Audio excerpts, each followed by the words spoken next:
បាទថ្ងៃនេះខ្ញុំមកធ្វើវីដេអូខ្លីចែកជូនពុកម៉ែបងប្អូនហ្នឹងណា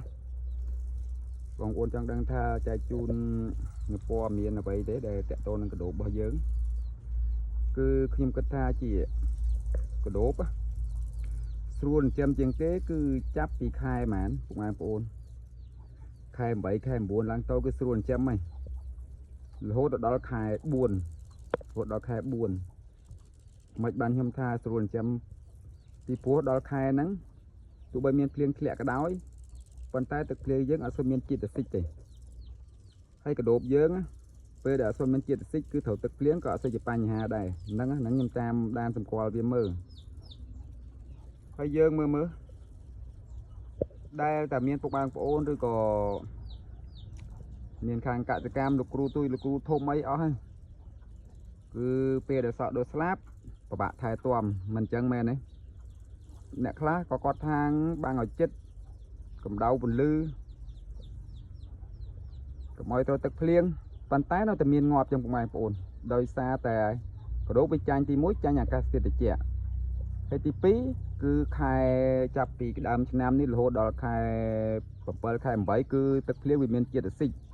គឺមានជាតិអាស៊ីតគឺវាធ្វើឲ្យកដោបយើងងាប់ហើយ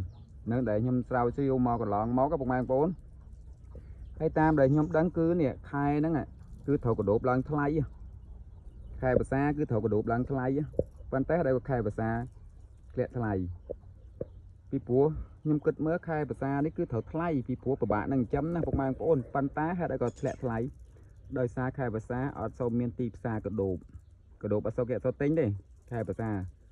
គឺមនុស្សមួយចំនួនចូលចិត្តហូបកដោបនៅរដូវប្រាំងព្រោះរដូវប្រាំងវារដូវដើរលេងច្រើនហ្នឹងអញ្ចឹងបានវាលក់កដោបដាច់ដោយសារកន្លែងហ្នឹងទេហើយមិនមែនថាខែភាសាសបោស្មៅសបោអីទេគ្មានទេ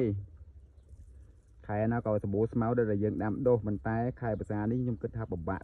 ថែជាងខែប្រាំងហងប៉ុន្តែទៅកដោបធ្លាក់ថោកវិញដោយសារអត់សូវមានអ្នកទិញនឹងនិយាយត្រង់ពួកខ្ញុំក៏អ្នកចិញ្ចឹមដែរអញ្ចឹងវីដេអូថ្ងៃនេះមានតែប៉ុណ្្នេះទេពុកម៉ែបងប្អូន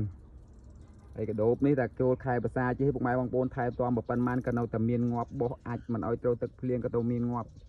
វាមិនដឹងខែនេះជាតិអាស៊ីតវាខ្លាំងប៉ុន្មានក៏ខ្ញុំតាមដានវាមិនទាន់អស់ដែរ